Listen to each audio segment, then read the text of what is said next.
And a few years later, in 2008, you formed Heads of State, which is you, Ralph, and Bobby Brown. Yes. It's really interesting how you have this musical chairs of groups within the group. Yeah. You got Bell Biv DeVoe, you got Heads of State. Yeah, Heads of State. That was the Republicans against the Democrats. Yeah. You got all That's what we used to solo, inside. all the solo stuff. Yeah, yeah. I mean, later on you had Ronnie, Bobby, Ricky, and Mike. Yeah. It's just this interesting kind of hodgepodge of subgroups within the group and everything else like that. Different combinations. Yeah. Yeah. And I think it's crazy as it might sound. I think that's a part of what has made this group so deep when it comes down to people trying to figure out with the six of us, it's, it's a nucleus. When we all six of us together, it's because there's so much history. There's so much that we've done together and collectively, individually and collectively. And when you put it all together and you see it all come together and sitting in front of you, all six of us, of what we've done and been able to accomplish, it's pretty powerful. Yeah. Pretty powerful. And then in 2011, 15 years after your last solo album, you came back with Still Winning. Yeah. Which actually hit number 17 on the Billboard 200. Quite an accomplishment considering the time. That you're 45 at the time. A bunch of time had passed between your last solo album. A bunch of time had passed since the last big New Edition album.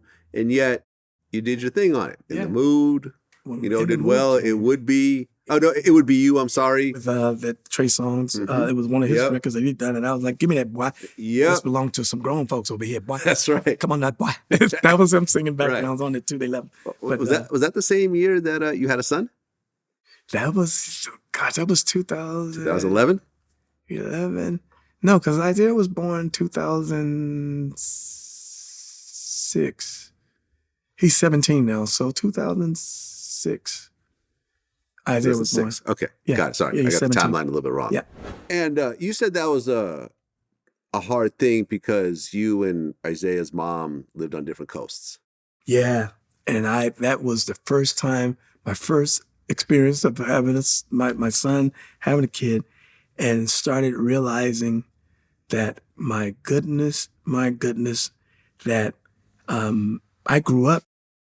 Even though my mom and dad split up, I still understood and knew what it was and what it meant to have a mother and a father in the home. Yeah. And because his mom and I was never together. Yeah. You guys were never in a real relationship, right? So it was just... Right. You lived in LA, she lived on the East Coast. Yeah. So then you'd have to kind of fly the kid back and forth. And the adjustment it's not an ideal of that, situation. and watching my kid just reaching up when he couldn't even talk, couldn't even walk, and he's reaching up when I got to hand him over to go to his mom because she's taking him back. And it's like, it was I still see, 17 years later, I see this vision of this kid just reaching like, I don't want to leave that daddy. And that's like, and I said to myself, I would never, ever, ever do that again in life. Have a kid without trying at least. Nothing is guaranteed, but to have another kid and having one in a home with a mom and a dad to be raised. And that's the only child that you have? The only, yeah. Got it. Yeah. Well, didn't you say, I remember I read, there was an interview somewhere where, I don't think it was this relationship, but it was someone you were involved with. And because of the gay rumors, you actually did a polygraph test with her? Yeah. That's wild, man. Yeah. That's wild to have to actually go through that extent to show that you're straight. Like that's crazy to me. It was crazy because the rumor had been going for so long. Yeah. And so you start to realize and look at certain things, like I said, like a record label. They was talking to record label. It was like, well, we would, but I think, isn't he gay? So we don't want to, it's like, so we hear, it's all this stuff that's going. And I remember her telling me, about her friend saying this and saying that, and blah, blah, blah. She never asked me to do it, but I wanted to show her something. I wanted to prove a point to her. I said, it's crazy how people will sit and talk.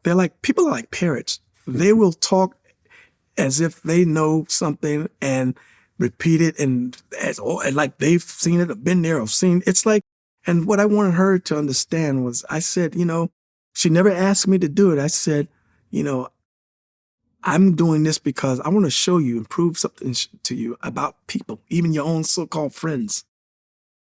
I said, I took apart, I called this, I looked in the yellow page, so I just found the company from out of nowhere, and I had them come over. I said, and I told her, I said, you write down all your questions, and any question, I'm going to write down questions.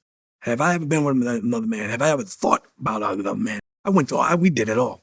Because I just wanted to, and I remember when we got the results back, and she read them, and she saw it was all bullshit. Yeah, and we laid there in the bed. I'll never forget. And I was so full at one point that I thought tears was going to come down. But I was saying to her and wanted to show her that this is why you have to watch people and be careful about the dogs that bring the bones, because nobody cared less about whether that could have affected our relationship and cared or would wake up and go, I wonder is Johnny or is Carissa happy today? Even though we broke them up because we told her, because they could care less. Yeah, and man. It's a messed up world. It's a messed up world we live in. To have to do all that. I've never had to do anything remotely. And she never asked me, but I did it because I wanted her. And I was like, I don't want to lay next to someone that you might think maybe at some point one day you've been hearing so much that you might think, well, maybe it might be, and maybe there is, So I was like, you know what? and I did that simply because of me, but she never asked me. Yeah. Well, you proved a point. I think, I remember talking to Russell Simmons a little while back, and when he had all the accusations of the sexual assaults and everything else like that, he went and got his daughters and did a polygraph test with his daughters there just to show them that, like, this is all bullshit. And I know people there's a documentary about me and whatever on HBO, but this is all bullshit. And let me show you the polygraph test. It's crazy because people don't care. They don't care if they impact.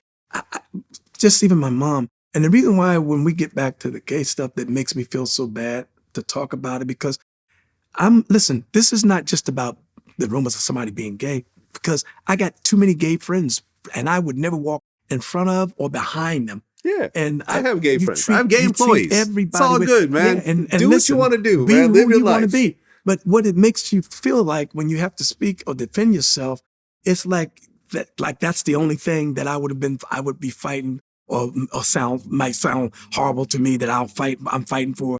But it's not just that. It's the fact that if you're talking about, if you want to call me an habitual liar or a thief, I would be sitting here, and if that was a running thing about my character that is not true, I'd be sitting here defending that for years if it had been just even that. Nobody wants to be accused of something that they're not. Mm-hmm. I don't care whether it's a thief, whether it's your sexual preference, to whatever the case it is. So I've always thought about the fact that my character and who I am and why and what was most consistent with what somebody would be accusing you of. And it's like, hey, motherfuckers, that's not who I am. What the fuck is wrong with you? But that was just the part of why I've always, and I feel like when I was defending myself, and you defend yourself, it's like, I don't want somebody to take a misstep, make it as misstep and think that, well, what's wrong with being gay? It's like, because there's nothing wrong with being gay. If that's who you are. Right. It's just not accurate. There's something wrong with somebody accusing you of being something or someone that you're not. Exactly.